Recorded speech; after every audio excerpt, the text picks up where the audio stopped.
Salve, galera! Bom, mais um vídeo aqui do canal Brown em Fogo, absolutamente tudo sobre o Botafogo de Futebol Regatas. Vamos trocar uma ideia aqui sobre tudo que está acontecendo, né, sobre o Botafogo e tudo mais. No último vídeo pós-jogo, né, cara, sobre a situação, né, as palavras, né, que eu falei sobre o David, né, o preciosismo, né, a questão de você, o cara tá 100%, o outro tá 90%, independente do cara que tá 90% jogar o dobro do que tá jogando o outro, você abdica dele em jogos importantes. Eu não mudo uma vírgula, uma linha, uma palavra do que eu falei nesses vídeos, tanto pós-jogo contra o Vasco, quanto pós-jogo contra o São Paulo. Beleza? De todo modo, mesmo com os desfalques, mesmo com os desgastes, o Botafogo não tem a mínima condição.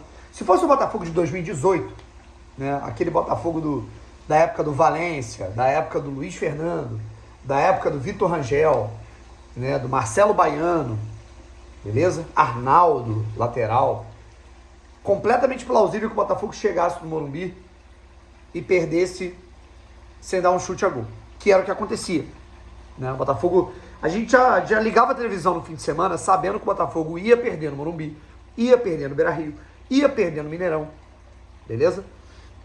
Não é o caso, beleza? O Botafogo tem desfalques, o Botafogo tinha ali o Montoro, que não estava vomitando, né? Santiago Rodrigues, que teve uma indisposição, estava com uma gripe, né? Por causa de uma gripe, você deixa o cara no banco, sabe? Isso que eu tô falando. O Danilo, que estava voltando, o Marlon, que não estava 100%, o Alex Telles, que não estava 100%, mas do outro lado você tem um São Paulo que também não tinha Luciano, suspenso, que não tinha Caleri, machucado, que não tinha André Silva, machucado, que não tinha Lucas, machucado, ou seja, desfalque, meu amigo, todo mundo tem. E se tem um clube que não, assim, ninguém supera a questão de desfalques esse ano, é o São Paulo. O São Paulo está imbatível. Oscar fora da temporada, o Lucas está com problemas físicos desde o início do ano, perdeu 80% dos jogos no ano, Caleri fora da temporada, André Silva, que substituiu muito bem o Caleri, fora da temporada. Então, assim, se tem uma... não, mas a gente está sofrendo muito desgaste, o São Paulo está muito mais. Beleza? E a gente se lembra que o Crespo era para ter sido técnico do Botafogo. O Crespo foi um dos técnicos que foi entrevistado naquela época e chegou, o John ficou muito próximo de contratar o Crespo. Mas ele preferiu o Renato Paiva, né? Certo? Porque o Renato Paiva entende mais da teoria do futebol, né? O Crespo é um ex-jogador, né? Se um cara é ex-jogador e é vitorioso e continua sendo vitorioso como técnico, talvez alguma coisa ele entenda, né? E que vai muito além das teorias, das palavras, do quão bonito ele falou sobre o futebol numa reunião, sabe? Eu acho que o Texto ele se deixa levar muito por isso. Ele entrevista o cara quando ele vai querer contratar um treinador, e aí o cara fala de maneira linda, magnífica sobre a periodização tática, sobre o jogo de posição, sobre a maneira que ele vai escalar os jogadores, o jeito que ele vai fazer o jogador jogar. Ele fica encantado com aquela reunião e ele contrata aquele treinador, mesmo que outro técnico que tem mais atributos, mais experiência, mais títulos, não fale tão bonito assim. A prova cabal disso é Renato Paiva e Crespo, né? Alguém tem alguma dúvida que o Crespo é mais técnico que o Renato Paiva? Tem alguma dúvida? Né? Só você pegar. O Crespo chegou no São Paulo, acabou com uma fila de jejum de títulos de 15 anos do São Paulo, começou um caminho para reconstruir o clube que chegou numa semifinal de Sul-Americana e depois acabou ganhando a Copa do Brasil, 2 anos depois. Pegou o Defensa e Justiça com um orçamento defasado, foi campeão da Copa Sul-Americana. Chegou na Champions Asiática, bateu ao Hilal de Jorge Jesus, bateu ao Al-Nassr de Cristiano Ronaldo, clube com 20 vezes o potencial de orçamento do time dele, e foi campeão com o Al-Ain da Champions Asiática, um time dos Emirados Árabes Unidos, certo? Então, assim, vai muito por aí. Eu continuo achando inacreditável o que o David fez nesses últimos 3 jogos do Botafogo. A maneira que o Botafogo se comportou contra o Vasco, sabe, nos 2 jogos. Eu acho que o David ele não entendeu a importância da Copa do Brasil. não entendeu o quão importante era você sacrificar os jogadores. Ainda tem que ler comentário aqui. Ah não, Braulio, mas se ele escala o Danilo e o Danilo se machuca, a gente ia perder o Danilo por 5 jogos. Foda-se. A gente ia perder o Danilo por 5 jogos no Campeonato Brasileiro, mas ia estar na semifinal da Copa do Brasil. Agora o ano acabou, irmão. Acabou, quer dizer, acabou vírgula, né?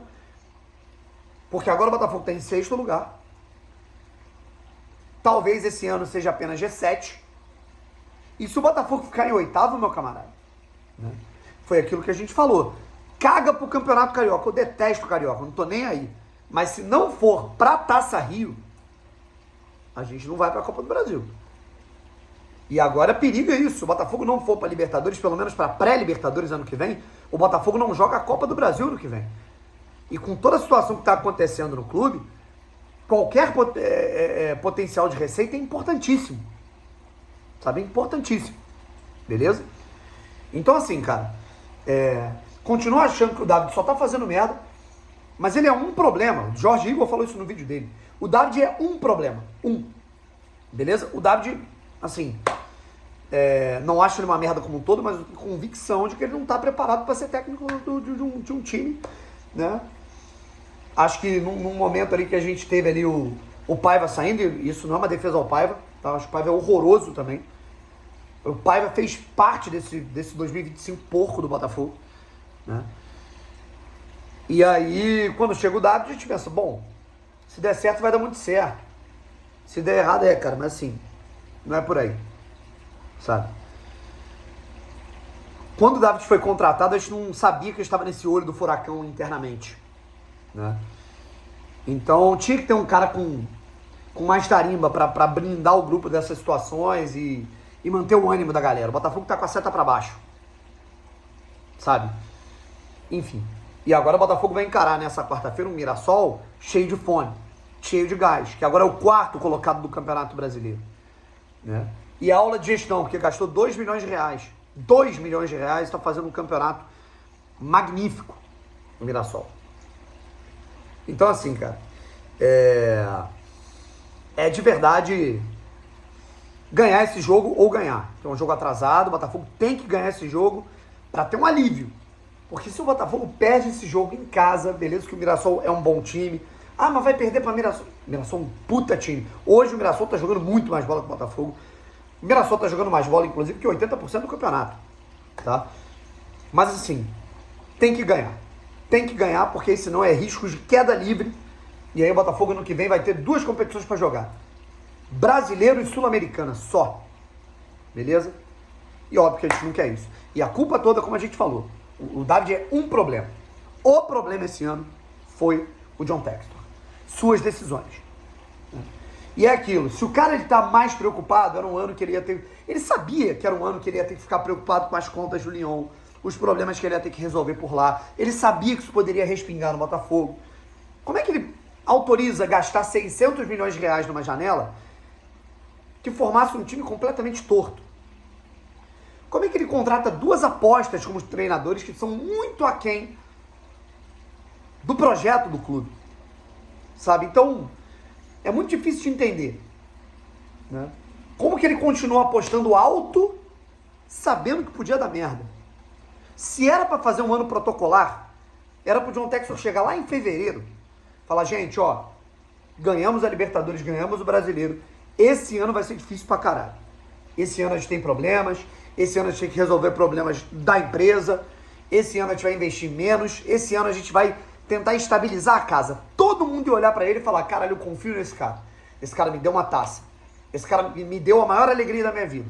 Agora vamos fechar com esse cara porque ele tá sendo honesto, ele tá sendo transparente em avisar que as coisas vão se estabilizar. Beleza? Mas que a gente vai ter um ano protocolar. Só a comunicação já teria melhorado 50% das coisas. Mas enfim, é isso. Agora é rezar pro Botafogo com o David, que não vai ser mandado embora, né? E acho que não faz nem sentido, tendo em vista que a gente vai ter ali, já tá numa reta final de ano, né?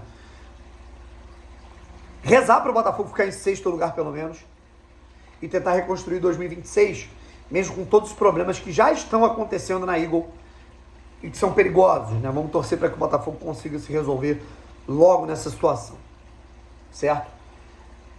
Embora a gente ainda tenha todos esses problemas, eu continuo achando que o melhor caminho é a gente ter o Textor com o Marinakis, né? E com o Botafogo sendo gerido por lá, sabe? Enfim, vamos torcer para que as coisas se resolvam e para que a gente tenha um 2026, independente do orçamento, do dinheiro, do quanto se contrate. A gente nunca ficou cobrando isso aqui, cara. Tem que contratar jogador de 20 milhões, não é isso, né? Tem que ter organização. Uma coisa mais organizada. Uma coisa profissional. Coisa que em 2025 a gente não teve.